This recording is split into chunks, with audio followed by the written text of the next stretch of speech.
Welcome back to the language of the plant, where chemistry speaks for itself and education remains the only motive. No advice, no promises, no persuasion, only understanding through structure, scent, and story. Beta-caryophyllene, pronounced beta-caryophyllene, is the quiet power beneath warmth, the soft roar hiding inside black pepper, clove, basil, hops, and the deeper tones of cannabis itself. Where limonene flashes and vanishes, this one endures. It is not a spark, it is an ember that refuses to fade. Its scent is the memory of a slow fire, the breath of soil after rain, the patience that holds everything together.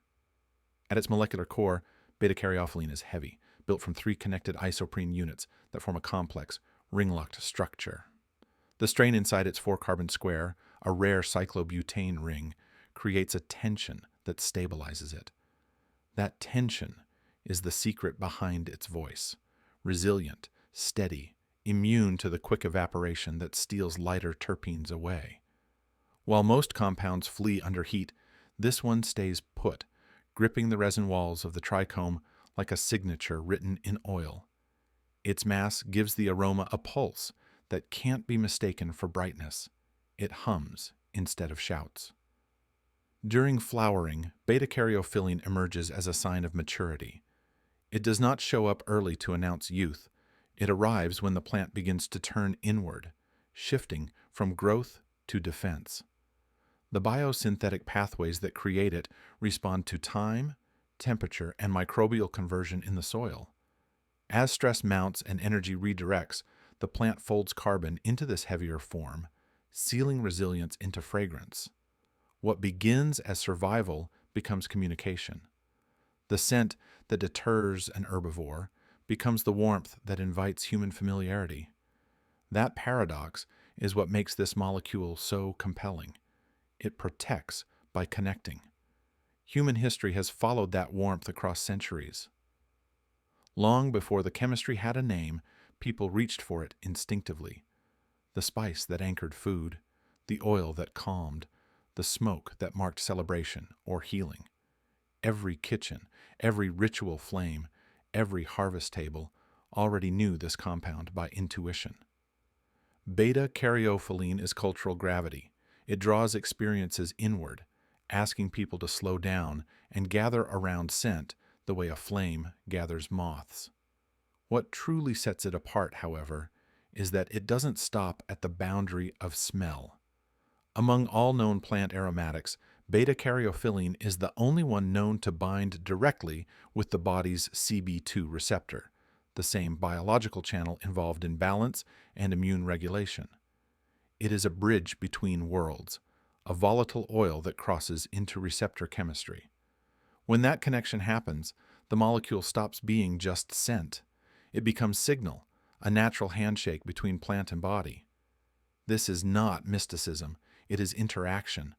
The geometry that once held a plant's defenses now fits into human biology with uncanny precision, proof that nature designs conversation into chemistry. To understand beta-caryophyllene is to understand relationship. It is the chemistry of dialogue, the aroma of reciprocity, the reminder that expression doesn't end at release. When you encounter that deep, peppered warmth, whether in hemp resin, cracked pepper, or clove, it's not just the plant speaking. It's the echo of response built into evolution itself. A molecule that listens as it speaks, patient, grounded, and infinitely aware of its role in connection. Beta-caryophyllene behaves like a lesson in wait and patience. Where lighter terpenes burst outward the moment light touches them, this one holds its ground. Its molecular mass gives it a slower volatility curve, meaning it releases gradually instead of escaping in a single breath. That endurance is not an accident, but an adaptation. Its heavy carbon framework and internal ring strain keep it anchored in the resin where it was born. When air hits it, beta-caryophyllene does not vanish. It lingers, cooling itself into the oils that line the flower's surface, creating the deep, grounded aroma that defines older, more mature blooms. In cultivation, this slow burn is both strength and challenge. It rewards consistency, but punishes impatience. Plants rich in beta-caryophyllene respond best to environments that simulate a calm afternoon rather than a hot noon. Too much intensity, and the biosynthetic enzymes that build its rings begin to misfold. Too little light and production stalls entirely. It thrives in a steady rhythm of warmth, airflow, and quiet stress, conditions that tell the plant it is nearing the end of its cycle and must store its legacy in oil. Late in flower, when humidity dips and trichomes shift from clear to amber, this molecule thickens inside the resin glands. The grower who knows how to watch this stage can almost smell the transition, bright citrus and pine receding, replaced by something darker and more deliberate. Its stability after harvest depends on respect for its density. Caryophyllene oxidizes slowly but irreversibly when left exposed. Over time, it forms caryophyllene oxide, a compound that keeps the woody tone but loses the pepper's warmth. Curing too quickly pushes that reaction forward. Curing too slowly invites microbial activity that dulls it from within. The right pace is almost ritual: steady air exchange, low light, and patient waiting. The goal is not just to dry, but to allow the oil to settle into its final voice, one that can last for months if sealed and shaded. Those who treat this process as a dialogue, not a race, capture the full body of the terpene instead of its shadow. In cultivation data, caryophyllene concentrations often rise when soil microbiomes are strong. Rich organic matter, mycorrhizal relationships, and microbial stability appear to signal the plant to invest more carbon into sesquiterpene synthesis. This suggests that the plant doesn't produce caryophyllene in isolation. It does so as part of an ecological conversation. Healthy soil equals confident scent. In contrast, sterile substrates or heavy salt feeding can flatten the profile, leaving the plant aromatically underdeveloped even if visually perfect. This connection between microbial complexity and aromatic depth is one of the clearest demonstrations of how environment becomes chemistry. On the storage side, its behavior resembles fine oil rather than fragrance. It resists evaporation at room temperature but degrades under repeated heat exposure. Jars that breathe too much, light that intrudes too often, or handling that exposes the resin to oxygen all push the compound toward dullness. What remains after poor storage is not absence, but fatigue. The aroma still exists, yet its energy is gone. Properly maintained, however, caryophyllene continues to whisper its spice note months after harvest, a proof of balance between natural chemistry and human care. From an educational standpoint, this molecule is a demonstration of environmental translation, how a plant records its experience of temperature, soil, and stress directly into its aromatic fingerprint. Caryophyllene is therefore less an ingredient and more an archive, a chemical memory of what the plant endured and how gently it was handled. To grow it well is to understand that chemistry never lies. Every shortcut shows in the scent, and every patient decision lingers in the final breath of spice. Caryophyllene is not just a scent molecule. It is a record of human history embedded in chemistry. Long before laboratories could name it, cultures recognized its voice instinctively. The peppercorn trade that reshaped continents, the clove roots that defined economies, the spiced oils used in ceremony and preservation, all carried caryophyllene in silent abundance. It was the smell of worth, the invisible currency that passed between continents and empires without anyone realizing they were moving molecules that could one day redefine biology. In every era, people reached for the same warmth, the same underlying chemistry of connection, encoded not in language, but in the sensory memory of fire, food, and faith. In modern times, the story of β-Caryophyllene reflects a convergence between cultural intuition and scientific recognition. When researchers discovered that this terpene could bind to the CB2 receptor, it marked a turning point in how science viewed the relationship between plants and the human body. Terpenes were no longer seen as mere perfumes or flavor accents. They became interactive participants in physiological processes. This revelation blurred the boundaries between aromatic chemistry and receptor biology, forcing scientists to reconsider what defines a cannabinoid and what separates signal from scent. Caryophyllene became the proof that complexity hides in simplicity, that a single aromatic note can cross from perception into participation. Across industries, its reach extends quietly but powerfully. In food science, it is studied for its ability to act as a flavor stabilizer and oxidative barrier, allowing natural spice oils to retain potency without artificial preservatives. In perfumery, it is valued not for flash but for depth. Perfumers use it to ground volatile top notes, giving compositions body and endurance. In botanical extraction and vaporization technology, understanding its thermal behavior informs how temperature profiles are tuned to preserve heavy sesquiterpenes without degradation. Each of these fields touches caryophyllene differently, yet all acknowledge its singular property, its ability to hold meaning longer than most molecules can survive exposure. From an educational perspective, caryophyllene is the perfect case study for explaining complexity without mystique. It teaches how chemistry translates experience, how the same structural bond that gives the molecule stability also gives the human mind a sense of comfort. Educators use it to illustrate why science and culture must coexist, because understanding the plant's design is only half the lesson. The other half is recognizing why people were drawn to it long before it was measurable. Caryophyllene bridges both worlds seamlessly, reminding students and professionals alike that language, memory, and chemistry are not separate phenomena, but interlocking systems that reflect each other. In cultural symbolism, this molecule represents endurance through conversation. It is the scent of trust built over repetition, the smell that appears when a kitchen fills with steam or when resin warms beneath sunlight. It binds generations through familiarity, anchoring shared human rituals in something elemental. When people smell pepper or clove or mature cannabis, they are encountering a chemical that has been shaping emotion and recognition for as long as communities have gathered around warmth. That shared response is not coincidence. It is communication encoded into matter, a living archive of connection that links survival, culture, and science in one unbroken continuum. To close this arc, caryophyllene stands as the plant's most articulate answer to human curiosity. It does not demand attention with brightness or rarity. It invites reflection through depth. It reminds us that the chemistry of plants is not only about creation, but about response. Each time this molecule rises from spice, soil, or smoke, it repeats the same truth. The plant has been whispering for centuries.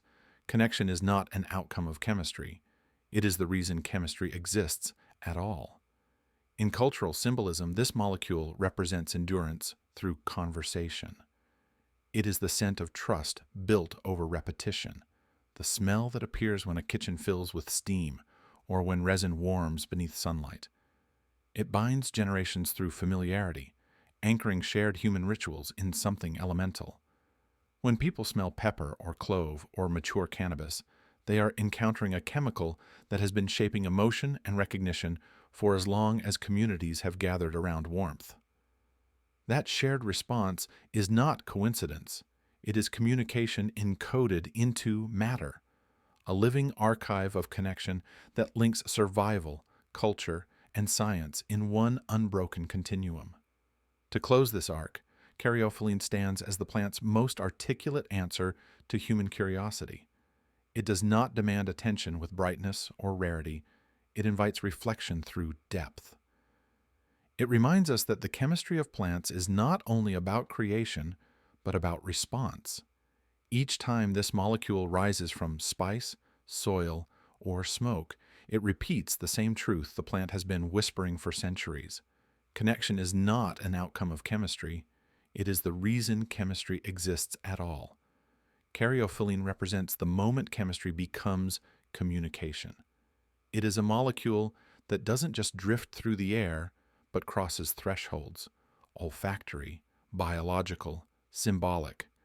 Its unique ability to bind with the CB2 receptor, changed more than how researchers classified terpenes. It redefined how plants are understood. For decades, terpenes were studied as mere byproducts of metabolism, secondary metabolites meant for defense or attraction. Caryophyllene overturned that simplicity. When it was discovered that this aromatic oil could integrate with a receptor network designed for internal signaling, the boundary between plant communication and biological response began to blur. What had been called scent became a system. The human body recognizes caryophyllene not as foreign matter, but as something legible. That recognition is chemical empathy, a mirror within biology that allows interaction without instruction. When the molecule engages with the receptor, it does not invade, it participates. This is not therapy, not treatment, not manipulation. It is resonance. The same pattern of molecular geometry that fits the receptor is the same design that once allowed the plant to protect itself. What defended a flower now finds equilibrium in a body. This alignment is not magic. It is pattern recognition written into evolution. The molecule carries a message old enough to transcend species. Stability responds to stability. Understanding this bridge changes how we teach plant chemistry. Caryophyllene shows that communication between organisms does not always require awareness.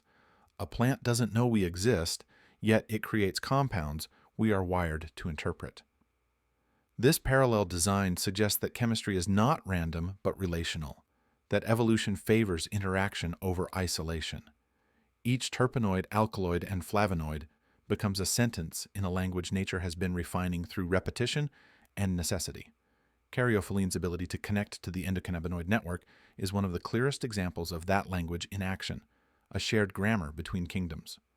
For educators and scientists, this realization transforms the field from static analysis into dialogue. Studying caryophyllene is no longer just about measuring content or predicting aroma. It becomes about understanding reciprocity. The molecule teaches that the chemistry of plants is not linear, but conversational.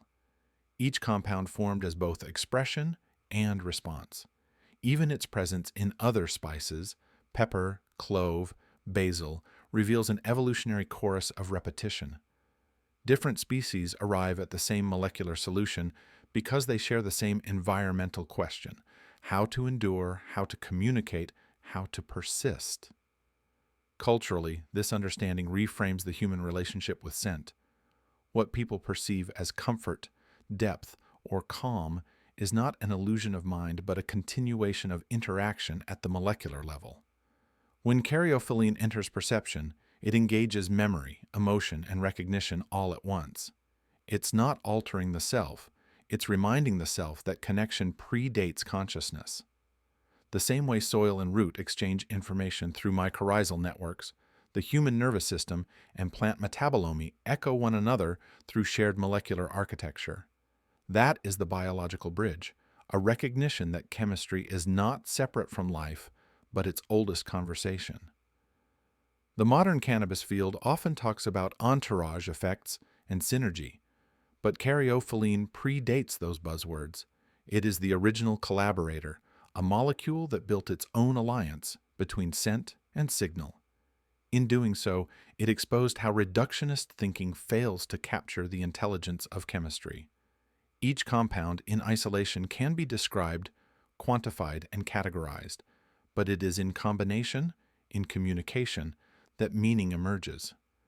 Caryophyllene stands as proof that connection itself is an active process, not an afterthought. It is what happens when the language of nature and the vocabulary of science finally start to sound the same. So, as this chapter closes, remember that what we call aroma is not simply air, it is communication in motion. Caryophyllene is not remarkable because it affects anything. It is remarkable because it connects everything. It is the molecular embodiment of dialogue, the scent of reciprocity, the unseen thread that ties chemistry to consciousness and proves that to understand the plant, one must first listen to the quiet voice hidden within its oil. That voice is the spice of connection, and it has been speaking all along. And that brings us to the close of beta-caryophyllene, the spice of connection. If you've made it this far, thank you. Every view, every listen, every question builds this library a little further. This series has never been about selling a product or chasing a trend. It's about listening to chemistry, to culture, and to the people who still believe education belongs in the open. What you just heard was crafted with care, researched for accuracy, and spoken with the same respect this plant deserves. The journey of caryophyllene reminds us that connection doesn't need volume, it needs presence.